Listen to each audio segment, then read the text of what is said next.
ममता बनर्जी बोली, मैं चांदी पाठ भी करती हूँ और ला इलाहा भी बोलती हूँ। ममता बनर्जी बोली, भारतीय जनता पार्टी लोगों को धर्म के आधार पर बांटती है। ममता बनर्जी बोली, खेल होगा, जीतना होगा, बीजेपी को हराना होगा और इस मिट्टी से हटाना भी होगा। ममता बनर्जी बोली, गुजराती आकर बंगाल पर शासन नहीं कर सकते। ममता बनर्जी बोली, हम भारतीय जनता पार्टी के जैसे दंगे नहीं करते। खबर में आगे बढ़ने से पहले आप हमारी इस वीडियो को लाइक करें, हमारे चैनल डेली खबर को सब्सक्राइब करें और आगे भी इस वीडियो को शेयर करें। आप एबीपी न्यूज़ की इस खबर को देखिए, आपको यकीन होगा। ममता बनर्जी बोली, मैं चांदी पाठ भी करती हूँ और ला इलाहा भी बोलती हूँ, क्योंकि रैली के दौरान बीजेपी के खिलाफ नारा लगाते हुए ममता बनर्जी ने मंच से फुटबॉल फेंका और कहा कि एक पैर से ही निशाना लगाया और मैं जीत गई। एबीपी न्यूज़ ने आगे छापा है, अपनी खबर में देखिए।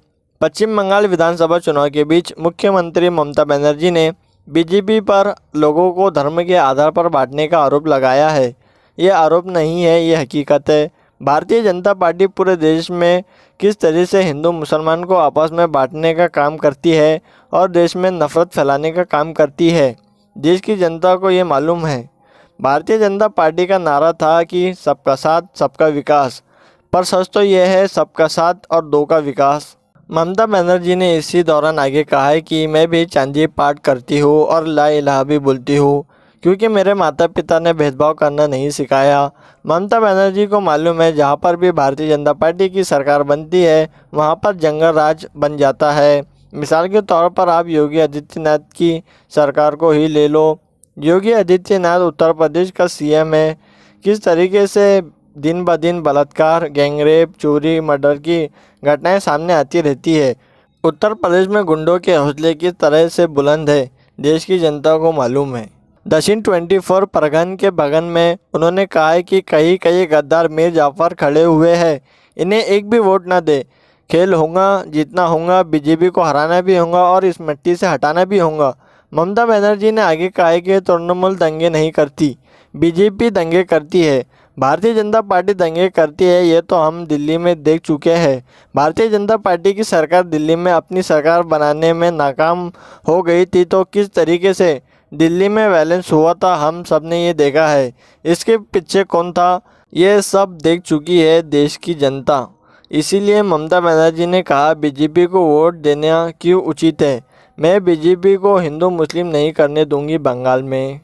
ममता बनर्जी ने कहा है कि आसाम में 14 लाख बंगाली को बाहर कर दिया गया, मैं एनआरसी एनपीआर नहीं करने दूंगी। उन्होंने कहा है कि इतना आसान नहीं गुजरात बंगाल पर शासन करे, जब तक कि जीवित हो तब तक तो बिल्कुल भी नहीं। बता दें कि पश्चिम बंगाल में 3 चरणों के वोटिंग हो चुकी है। चौथे चरण के लिए आज वोटिंग होंगी। राज्य में 8 चरणों में वोटिंग हो रही है। रिजल्ट की घोषणा 2 मई को होंगी और हम भी देखेंगे भारतीय जनता पार्टी की सरकार बंगाल में बनती है या नहीं, ममता बनर्जी के होते हुए। बढ़ते हैं हम अगली खबर की तरफ। आप एबीपी न्यूज़ की ये खबर देखिए। टीएमसी उम्मीदवार के लिए प्रचार करेंगी जया बच्चन। बबुल सुप्रिया बोले वो बीजेपी के खिलाफ बोलेंगी, लेकिन मेरे नहीं। बबुल सुप्रिया को मैं ये बोल दूँ, जया बच्चन तुम्हारे खिलाफ बोले या ना बोले, अगर वो बीजेपी के खिलाफ बोलती है तो समझ लो कि वो तुम्हारे खिलाफ बोल रही है, क्योंकि तुम टीएमसी से नहीं बीजेपी पार्टी से उम्मीदवार हो। टीएमसी उम्मीदवार अरूप विकास के लिए चुनाव प्रचार करेंगी जया बच्चन। बता दें, जया बच्चन 5 अप्रैल से 8 अप्रैल तक पश्चिम बंगाल में ही रहेंगी और टीएमसी उम्मीदवार अरूप विकास के समर्थन में रोड शो करेंगी।